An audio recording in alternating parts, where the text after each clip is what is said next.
चलिए बच्चों, आज हम अपना एक चैप्टर है क्लास 7 का द दिल्ली सुल्तान को पढ़ना शुरू करते हैं। तो इस चैप्टर में हमने देखा था, पुराने चैप्टर में चैप्टर 2 की अगर हम बात करते हैं बेटा, तो चैप्टर 2 में अराउंड आपने कावेरी डेल्टा रीजन के बारे में पढ़ाई करी होगी। कावेरी डेल्टा क्या था? ठीक है। तो वहां से स्टार्टिंग हुई थी करीब करीब लार्ज किंगडम्स के बनने की, तो वहां पे लेकिन दिल्ली का कोई मेंशन नहीं था उस पार्ट में। जब तक उसमें कोई दिल्ली का कोई मेंशन नहीं था। ठीक है, इसलिए भी मेंशन नहीं था क्योंकि बेटा देखो, 12th सेंचुरी से पहले दिल्ली कोई इंपॉर्टेंट सिटी नहीं हुआ करती थी।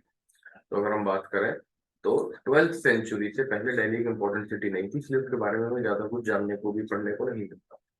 दिल्ली इंपॉर्टेंट कैपिटल बनी किन के रीजन में आके बेटा? तोमर राजपूत के रीजन में आके।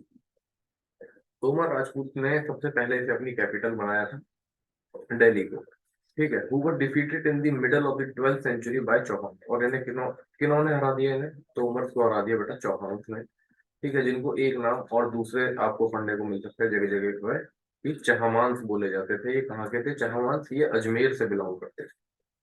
ठीक है। अब दिल्ली जो थी तोमर और चौहान के बीच में रही थी बहुत लंबे समय तक। तो एक इम्पोर्टेंट कमर्शियल सेंटर बन गया है। Commercial centre in the sense आप कह सकते हैं। कमर्शियल सेंटर बेटा, कमर्शियल सेंटर का मतलब है,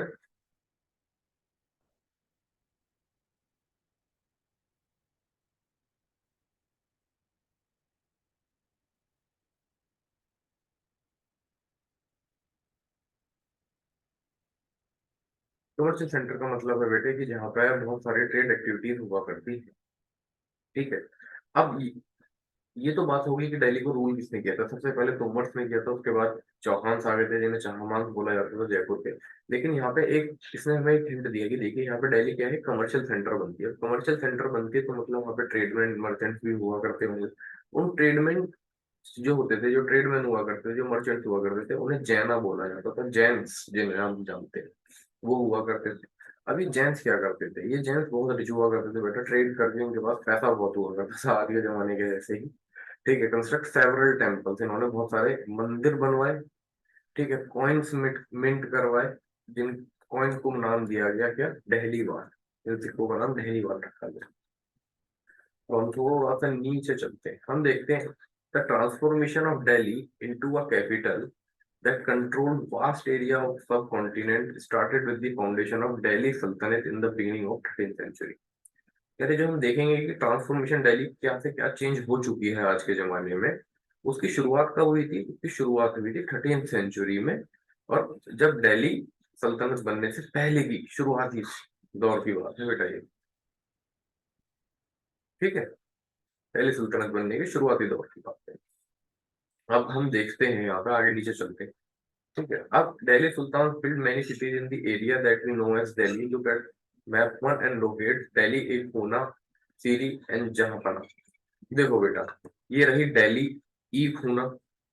ठीक है, ये जहांपना हो गई और ये सीरी हो गई। अब आगे देखेंगे ना, ये हौस खास के पास, ये ये देखिए बच्चों, ये जो देख रहे हैं ना आप, ये हौस खास, ये आज भी हौस खास विलेज के नाम से दिल्ली मेट्रो के भी मैप पे है। एक स्टेशन है, आप वहां पे जाके देख सकते हैं। वहां पे आपको एक हौसखास में डियर पार्क है, वहां पे आप देखेंगे तो वहां पे आज भी एविडेंस है उस एरा के। ठीक है, वहां पे आज भी मॉन्यूमेंट्स हैं, कुछ स्ट्रक्चर्स आज भी खड़े हुए हैं। ठीक है, तो ये जगह सब उसके आसपास की ही है। आप वहां पे पुराने थोड़े से देखेंगे तो आपको पुरानी पुरानी वॉल्स बनी हुई दिख जाएंगी दिल्ली में, जो आज भी एग्जिस्ट करती हैं। ये सब उसका एरिया है। और ये हमारा, ये फिरोजाबाद फिरोजशाह कोटला, ये पुरानी दिल्ली के पास का इलाका है बेटा सारा, यमुना की खादर से लगता हुआ। ठीक है, ये पुरानी यमुना हुआ करती थी। चलिए, अब हम आगे देखते हैं।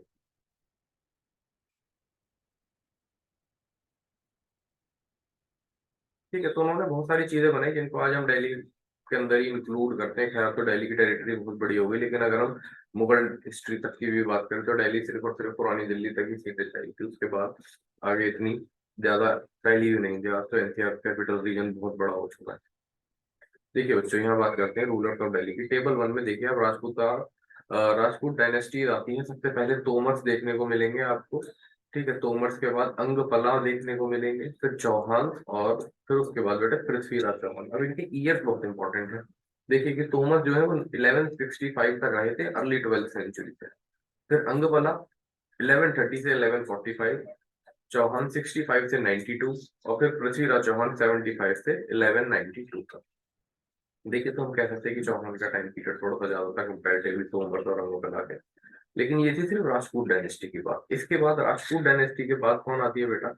टर्किश लोग इंडिया में इन्वेड कर चुके होते हैं, तो टर्किश आ चुकी होती हैं। तो उस डायनेस्टी में सबसे पहले जिस रूलर का, जिस एम्परर का नाम हमें देखने को मिलता है, उनका नाम था Qutubuddin Aibak.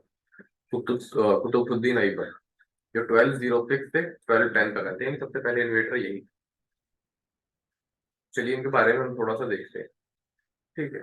Find out about the Delhi sultan. की दिल्ली के सुल्तान कौन थे? Although inscription coin architecture provide a lot of information, especially valuable are histories, तारीख singular, तारीख plural, written in Persian।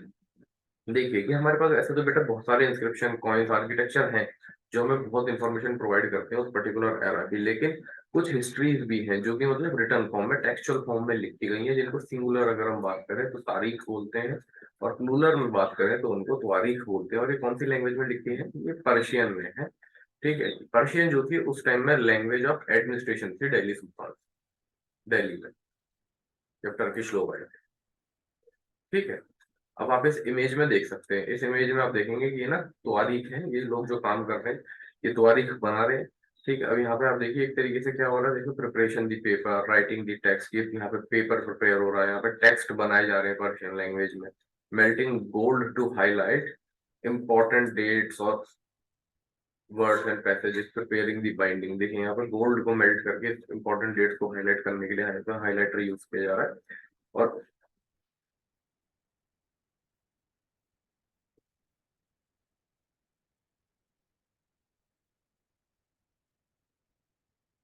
ठीक है, और यहाँ पे बाइंडिंग हो रही है आपके उसमें। तो ये उस टाइम का प्रोसीजर है बेटा, कैसे टेक्स्ट प्रिपेयर किया था। तो ऐसी कुछ मैन्युस्क्रिप्ट्स आज भी बहुत अच्छे से प्रिजर्व रखी है, तो जो हमें उस टाइम की इंफॉर्मेशन प्रोवाइड करती है। अगर हम आगे चलें तो हम जानते हैं तारीख के बारे में कि तारीख क्या हुआ करती थी। ये तारीख जो होती थी ना बेटा, ये तो मैन्युस्क्रिप्ट्स हुआ करती थी उस टाइम की, जो पर्शियन लैंग्वेज में हमारे पास टर्किश रूलर्स की, ठीक है, और उसके बाद की डायनेस्टी के लोगों की है।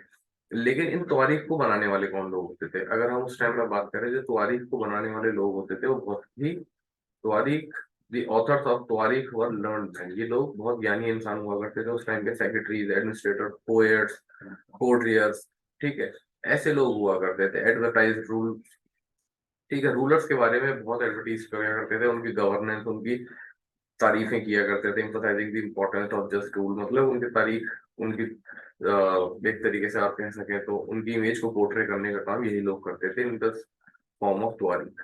ठीक है। अगर कोई रूलर है, कोई राजा है कहीं का, तो वो तारीख का इस्तेमाल करता था अपन अपने आप को एज हिस्ट्री में दर्ज करवाने के लिए। इसलिए हम कहते हैं कि जब भी कभी भी हिस्ट्री जो भी हमें दिखाई, पढ़ी जाती है, जो भी देखी जाती है, वो एक्चुअली में रियलिटी में जरूरी नहीं है कि उतनी ही वैसी ही हो।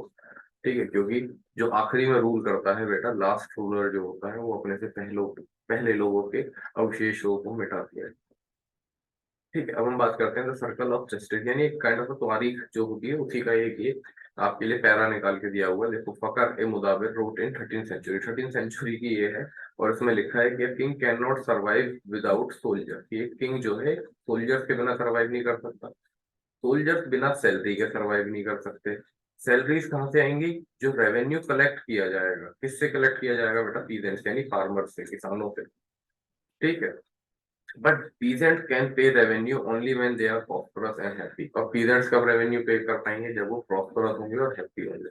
और ये सब कब होगा? जब एक किंग किसी जस्टिस और ऑनेस्ट गवर्नमेंट को प्रमोट करता है। तो कुछ ऐसी अच्छी चीजें भी उस जमाने में लिखी जाती थी, ऐसी बात नहीं है, बहुत सारी चीजें ऐसी हैं जो हमें जानने को मिलती हैं इसमें। अगर हम आगे चलते हैं तो बेटा इसमें देखते हैं कि जो ऑथर्स थे ना तारीख के, वो हमेशा कहाँ रहा करते थे? वो सिटीज में रहा करते थे। ठीक है। सिटीज में रहा करते थे बेटा वो लोग सिटीज में रहा करते थे। कभी भी आपको ऑफ लोकेशन, कंट्री साइड ऐसी जगह पे नहीं मिलेंगे। उनकी रिहाइशें जनरली यही हुआ करती थी। ठीक है।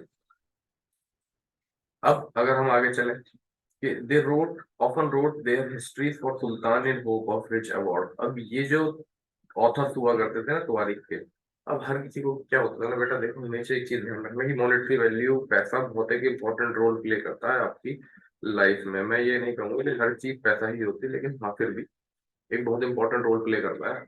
और खास करके बेटा जब से करेंसी मार्केट में आई है, चाहे वो कितनी भी सेंचुरीज पुरानी बात हो, ठीक है, तो हर किसी को रिवॉर्ड्स और ये सब चीजें अच्छी लगती थी, हर कोई अपना फाइनेंशियल स्टेटस उस टाइम में भी बहुत अच्छा रखना चाहता था। इसलिए वो सोचते थे कि हम जितनी अच्छी हिस्ट्री किसी सुल्तान के बारे में लिखेंगे, यानी जितना अच्छा किसी राजा के किसी रूलर के बारे में जितनी उसकी तारीफ करके इसमें लिखेंगे, उतना अच्छा वो खुश होकर हमें रिवॉर्ड देगा। तो इसमें ये भी था। तो हम कह सकते हैं कि जितना अच्छा अच्छा लिखा गया है उतना अच्छा शायद नहीं है। ठीक है। अब ये ऑथर्स जो थे वो रूलर्स को एडवर्टाइज करते थे बेटा, एडवर्टाइज करते थे और उनकी एक आइडियल इमेज को प्रिजर्व करके रखते थे। ठीक है। Need to preserve an ideal social order based on birth right and gender distinction.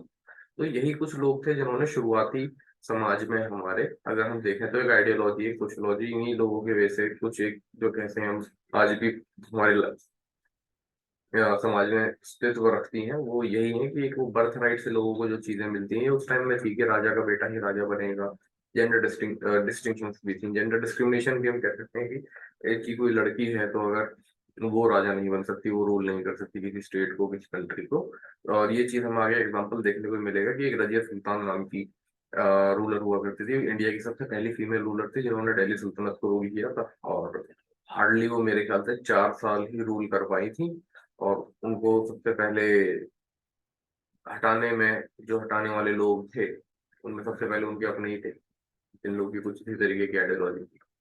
तो देखिए बर्थ राइट क्या होता है। बर्थ राइट होती है बेटा privileges claimed on the account of birth, की मतलब जो आपको जन्म से अधिकार हैं ये आप लोगों के, एक शब्द में अगर हम बात करें तो जन्म से अधिकार है, कि मतलब इनहेरिट जो आपको आपके पुश्तैनी आपके उस जगह पे उस घर में उस समाज में जन्म लेने से जो आपको चीजें मिलती हैं उन्हें हम बर्थ राइट कहते हैं। फिर आती है जेंडर डिस्टिंक्शन। जेंडर डिस्टिंक्शन क्या होती है बेटा, सोशल एंड बायोलॉजिकल डिफरेंस होते हैं जो कि मैन और वुमेन के बीच में क्रिएट करे जाते हैं। ठीक है। और जनरली अगर हम इसमें देखते हैं तो मेजोरिटी केसेस में पैट्रिलिनियल सोसाइटी को ही सपोर्ट किया जाता है, चाहे कितनी भी अलग अलग हम उनके बारे में पढ़ने को मिलेगा आपको अलग अलग सब कॉन्टिनेंट में अलग अलग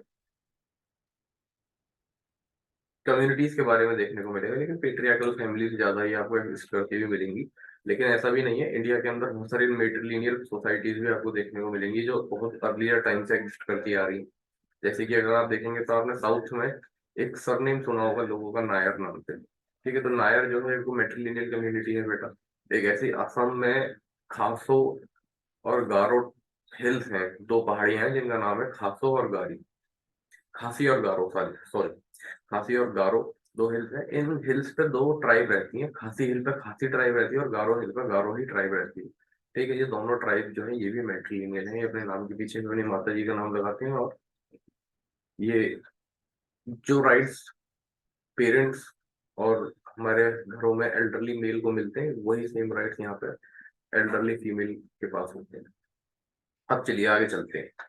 इन 1236 सुल्तान इल्तमिश डॉटर रजिया बिकम सुल्तान। ठीक है। 1236 की बात है ये बेटा। और यहाँ पे एक सुल्तान थे जिनका नाम था इल्तमिश। ठीक है। उनकी डॉटर रजिया सुल्तान बनती हैं अपने पिता के बाद। The chronicle as Minhaj i Siraj recognize that she was more able and qualified than all her brothers.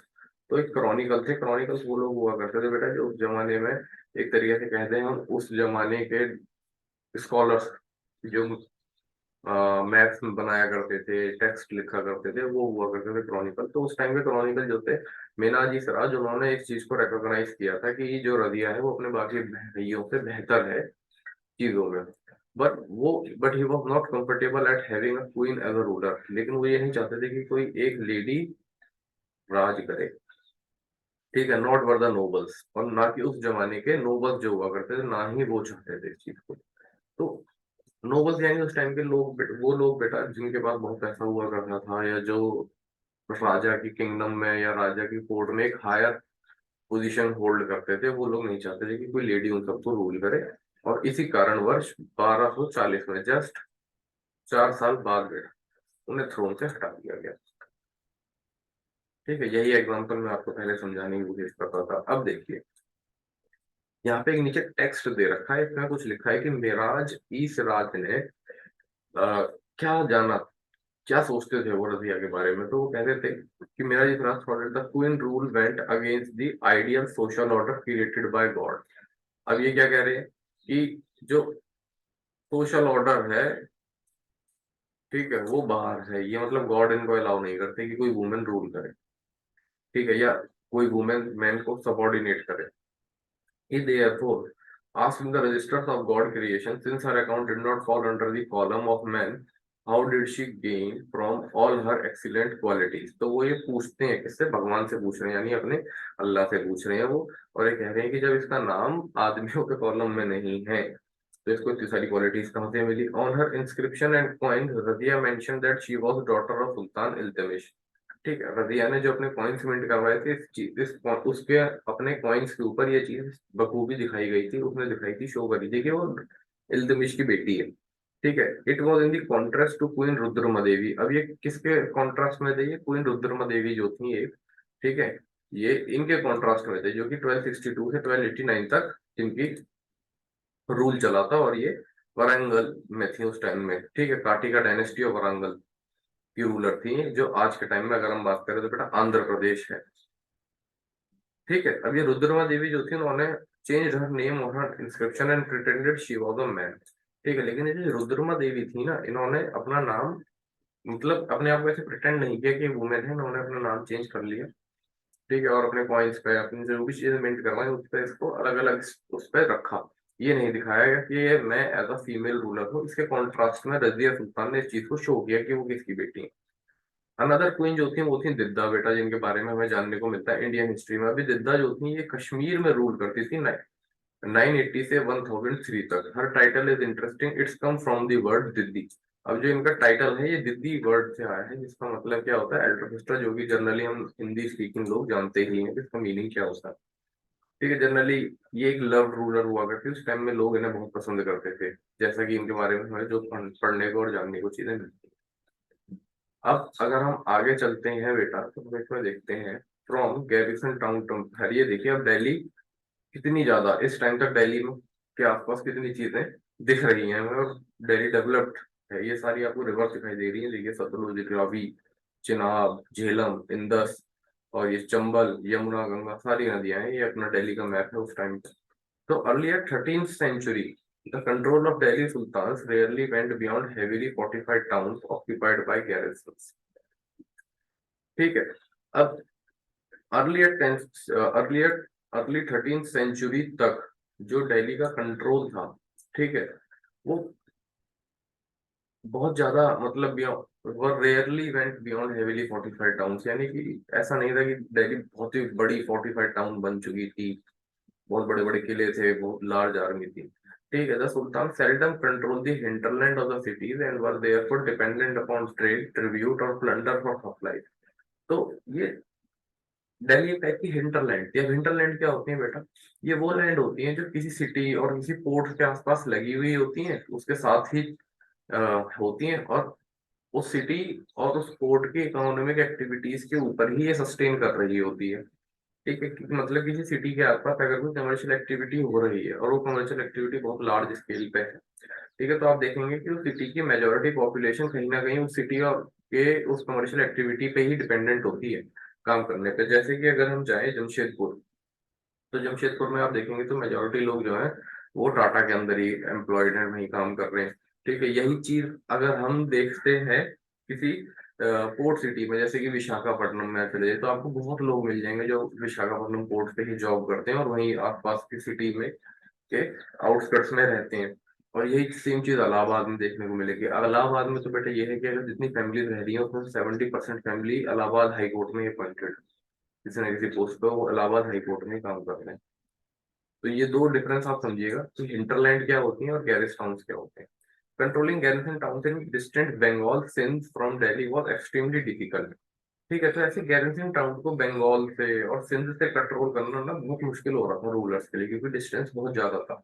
Rebellion war, even bad weather को इसमें फ्रेजाइल कम्युनिकेशन रूट, और रूट जो था उस टाइम में आज के जमाने के तो था नहीं कि बेटा रोड नेटवर्क बहुत अच्छा है। ठीक है। तो रूट नेटवर्क भी खराब होने की वजह से कि अगर थोड़े से भी वेदर कंडीशन खराब होती थी तो आपका नेटवर्क वहां से बहुत जल्दी नहीं रहता था दिल्ली से। तो स्टेट्स के पास जनरली बहुत चैलेंज था इस चीज को खत्म करने का। The state was also challenged by Mongol invasion from Afghanistan and by governors who rebelled at any sign of the Sultan weakness। अब एक दिक्कत तो बेटा ये थी कि डिस्टेंस बहुत था और कम्युनिकेशन बहुत बेकार थे उस टाइम में। और एक सबसे बड़ी दिक्कत कौन थी कि मंगोल्स जो अफगानिस्तान से आए थे, ठीक है, और जो सुल्तान की वीकनेस के ऊपर इस चीज को नजर बनाए बैठे थे। The Sultanate barely survived these challenges. Its expansion according during the reign of Ghizayuddin Balban, Alauddin Khilji and Muhammad Tughlaq। ये चैलेंजेस बेटा हर टाइम मतलब बने ही हुए थे और बहुत मुश्किल से दिल्ली के जो सुल्तान थे वो इस चीज से कोप अप कर पा रहे थे। लेकिन ये एक्सपेंशन बहुत जल्दी बढ़ा और ये रीजन कवर हो गए कब, जब घिसायुद्दीन बलबन, अलाउद्दीन खिलजी और मोहम्मद तुगलक जैसे इन्वेडर्स इंडिया में आए। The first set of campaign along the internal frontier of Sultanate aimed at the consolidating the hinterlands of garrison towns। ठीक है। तो सबसे पहली कैंपेन कब आई थी कि इंटरनल फ्रंटियर पे सुल्तानेट जो है, दिल्ली सुल्तानत जो है, ठीक है, उसके हिंटरलैंड और गैरसन टाउन को कवर किया जाए, उसके आसपास की ऐसी जगह को कवर किया जाए जहाँ पे लोग रहते हैं, ठीक है, यहाँ पे पब्लिक डिपेंडेंट है अपनी किसी कमर्शियल एक्टिविटीज और उन सब के ऊपर ही।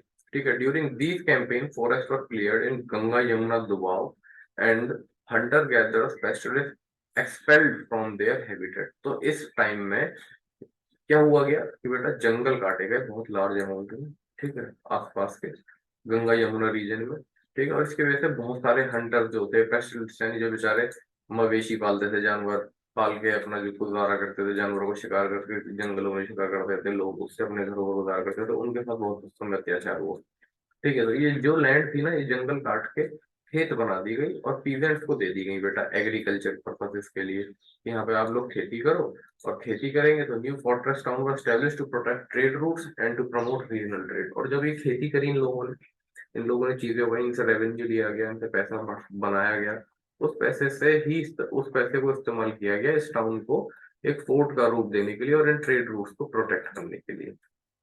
अब इसकी ये तो थी बेटा दिल्ली की पहली एक्सपेंशन की, मतलब जंगल काट के खेत बना दिए गए और उसके बाद खेती करके उसमें से जो रेवेन्यू आया उससे धीरे धीरे धीरे धीरे इसको फोर्टिफाई किया गया। तब सेकेंड एक्सपेंशन थी बेटा एक्सटर्नल एक्सपेंशन, यानी बाहरी तौर पे करी गई for the sultanate. Military military expedition in southern India started during the region of Alauddin Khilji. अब अलाउद्दीन खिलजी ने क्या किया, साउथ इंडिया में इन्वेजन स्टार्ट कर दिया। उसने कहा कि दिल्ली तक नहीं सीमित रहना, साउथ इंडिया में भी चलना है। culminated with Mohammad Tughlaq in their campaign sultan's army captured elephant horses and slave and carried away precious metal. तो इन लोगों ने हमेशा लूट पाट का ही बेटा, सदा से इनका लूटने पे ही काम चल रहा था। ठीक है। और ये लूट पाट करके ही इतना काम आगे तक आ पाए थे। आगे भी इन्होंने यही किया। इन्होंने यही किया कि ये अपना जब नीचे साउथ की तरफ ट्रेवल करे तो हमारे यहाँ पे कोंकण के रीजन में बहुत सारे आप देखेंगे रिच फॉरेस्ट हैं, ये सारी चीजें हैं। तो वहाँ पे इन्होंने हाथी घोड़े और जो भी लोग इनको मिलते थे उनको एज स्लेव ले आते थे, प्रेशियस मेटल जो थे, चमक, इनको अगर कोई भी लोहा हो, हार्ड हो, सॉलिड हो और वो चीज चमकती हो तो ये लोग तो छोड़ते नहीं थे, अपने साथ ले आते थे, क्योंकि इनके यहाँ पे तो कुछ होता नहीं था बेटा, अफगानिस्तान से आए थे, है ना, पत्थर के अलावा वहाँ है ही क्या, रेत और पत्थर। अब by the end of Muhammad Tughlaq region, 150 years after somewhat humble beginnings, the army of Delhi Sultanate and had marched across a large part of the subcontinent। तो ये लगभग मोहम्मद तुगलक के एंड तक अगर हम बात करें, जब तक मोहम्मद तुगलक का रीजन एंड हुआ तो इस चीज को, इस समय को 150 साल लगभग हो चुके थे। ठीक है। और दिल्ली सल्तनत की जो आर्मी थी उन्होंने अपने इंडियन सब कॉन्टिनेंट के एक मेजर पार्ट के ऊपर कंट्रोल पा लिया था। ठीक है। इन्होंने बहुत सारी आर्मीज को हराया था, बहुत सारी सिटीज को सीज किया था, टैक्सेस कलेक्ट किए थे। ठीक है। और डिस्पेंस जस्टिस इन रियाम, और जस्टिस वस्टिस भी थोड़ी बहुत कहीं करी थी बेटा, और कंट्रोल कर लिया था एक बहुत लार्ज टेरिटरी पे।